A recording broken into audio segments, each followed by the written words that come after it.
Okay. I want to tell you about the first time I met Tim. I was driving a cab. Somebody had just T-boned my car, and now I couldn't go to work anymore because I didn't have a way to work. So I needed a job. I said, okay, I'll call my buddy up and drive his cab. Then I went to the doctor one night. My cab was out there. I was inside. I was talking to a friend of mine named Greg. I just got stood up for a date. I was ticked off. Here was this handsome biker guy sitting over here looking at... No, I was over on the other side. Not yet. He was sitting there all by himself in the bar, still looking in towards the mirror, kind of watching everybody behind. And I went out back and I looked, and there wasn't no bike. And I thought for a minute, and I went to the front and I looked and said, oh, there's the bike. So I went back to my seat and I thought for a minute, and then I said, okay, Greg, watch this.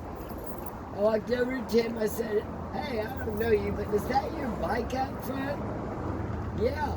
I said, well, you know, people have respect for bikes here if they're parked in the back.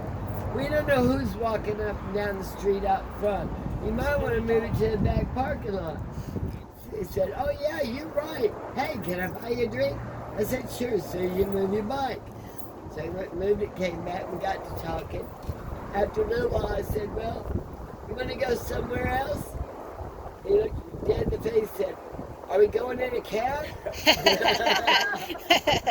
said, no, I thought we might go over to the Crazy Horse Clubhouse for a while on your bike.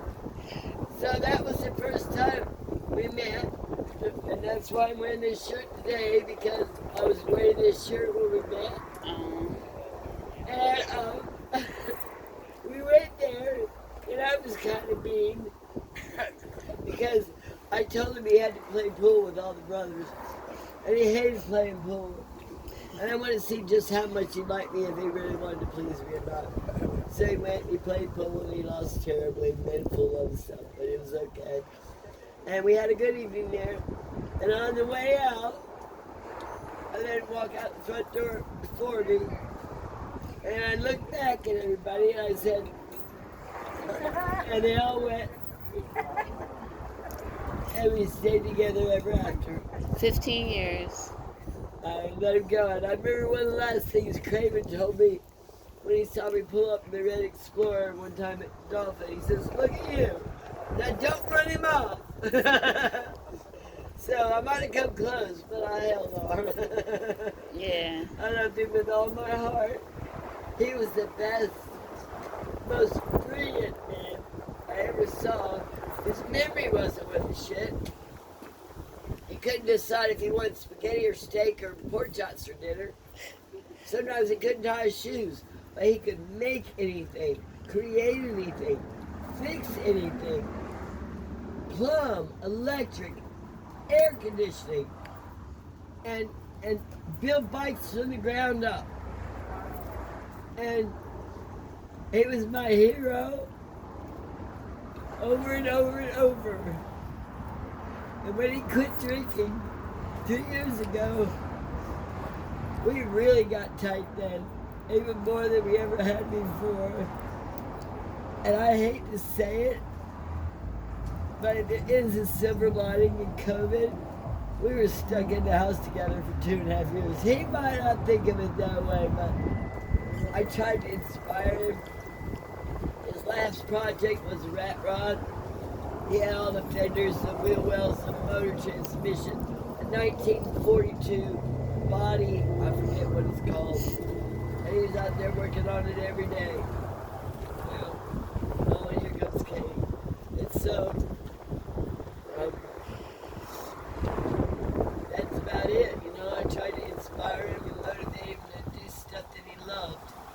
Because I know when you do what you love, it helps your heart and your soul. And I'm just really sorry it ended like this.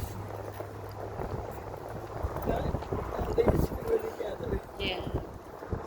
And he's still with me, and I'm staying in the house till I die with him.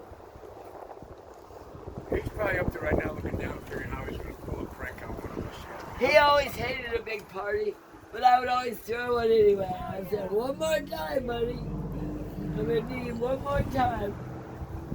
Hi, Katie. Come on up, baby. Come on up. Y'all, this is my very dear friend, Katie Parola.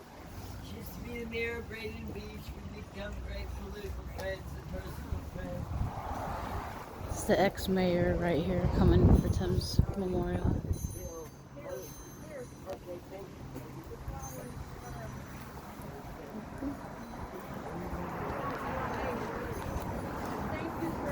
Now you gotta get down there. You got brakes on this thing?